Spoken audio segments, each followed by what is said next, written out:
book when I was in school. It was about Baron Rothschild. This Baron Rothschild, in the 1880s, he was a very famous banker. We all know about him, investment banker, very rich man, giving loan to so many people.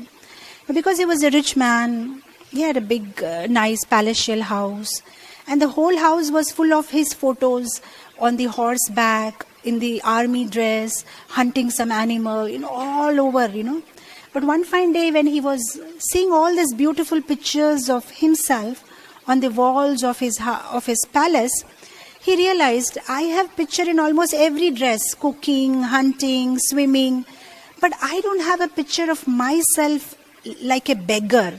How will I look if I am dressed as a beggar? Rich man fantasies. So then he went and approached a painter in France, apparently who was very famous, and he said, I want you to paint me as a beggar. Now, this painter, who was very famous at that point of time, he said, I just do real life painting, so I can't just imagine you and paint you like a beggar. You really need to dress like a beggar. You really need to look like a beggar. You really need to feel like a beggar. Then I can, bring out a best picture. So Baron Rothschild says, what am I supposed to do? So he says, you fast for 6-7 days. You should have that hungry look on your face, haven't eaten for days, and then I can paint a beautiful picture. He said, all right. So he takes a trouble of fasting for 6-7 days, and he's starving, and then now he dresses in old rags. And then they are in France on a beautiful street, and this Baron Rothschild, he is across the street, and he has his beggar's bowl and a very pathetic looking face, and he's standing there, and our painter is on the other side of the street, and he's painting him. It's a perfect picture. Now he was so genuinely looking like a beggar that some man who was crossing the street sees him and feels pity towards him and puts a franc, in his beggar's bowl and leaves.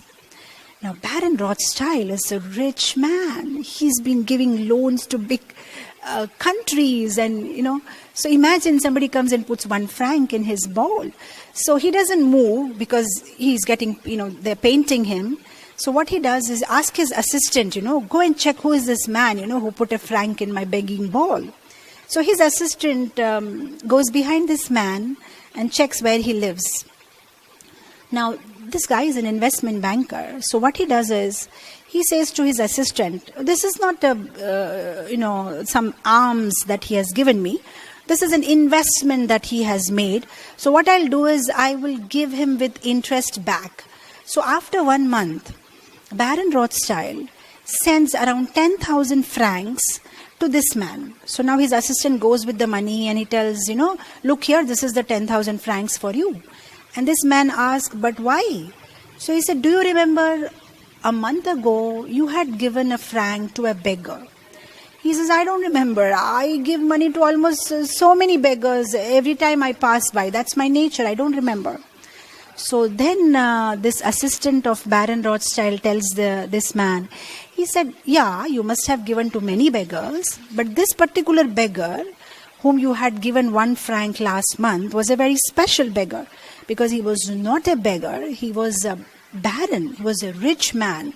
So though you gave a franc to him thinking that he is a beggar, but he knows that he is not a beggar, he knows that he is a rich man, so you gave him according to his capacity, and now he is going to give you back according to his capacity and his status.